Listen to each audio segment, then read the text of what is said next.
ప్యాకేజీని ఇస్తున్నాము అని ఏదో జస్ట్ నీటి మాటల కింద చెప్పేసి వదిలేశారు. అసలు ప్రత్యేక ప్యాకేజీ అనేది మనకెందుకు? ప్రత్యేక హోదా ఇస్తామని చెప్పి అధికారంలోకి వచ్చినటువంటి కేంద్ర ప్రభుత్వం ఈరోజు మనకి ప్రత్యేక ప్యాకేజీ ఇస్తాము, హోదా లేదు అని చెప్పడం ఏంటి?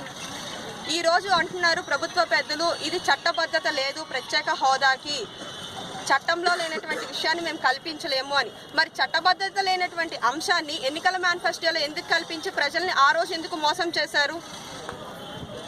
11 రాష్ట్రాలకి ప్రత్యేక హోదా ఇచ్చారు. అదేమంటే ఈశాన్య రాష్ట్రాలు వాళ్ళకి ప్రత్యేక హోదా కల్పించాము, మీకు అటువంటి అవసరం లేదు, మీకు ప్యాకేజ్ ఇస్తాము అంటున్నారు.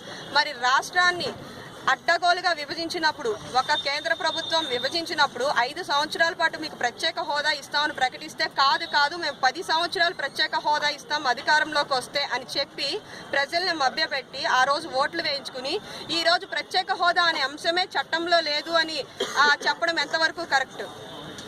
సో పవన్ కళ్యాణ్ గారి ఆధ్వర్యంలో నిజంగా ఈ ప్రత్యేక హోదా అనేది ఏ ఒక్కరికో సంబంధించినటువంటి అంశం కాదు. ఇది ఆంధ్ర ప్రజల మొత్తం అందరి సమస్య.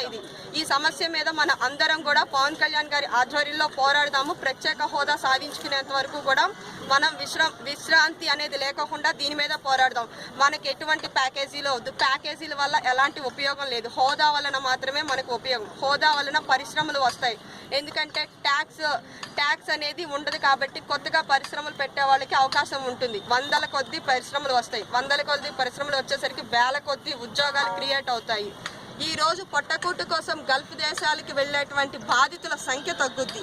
సో మనకి ఈ ప్యాకేజీలు వద్దు, ప్రత్యేక హోదానే కావాలి. ప్రత్యేక హోదా మీద మాత్రమే మేము పోరాడతాము.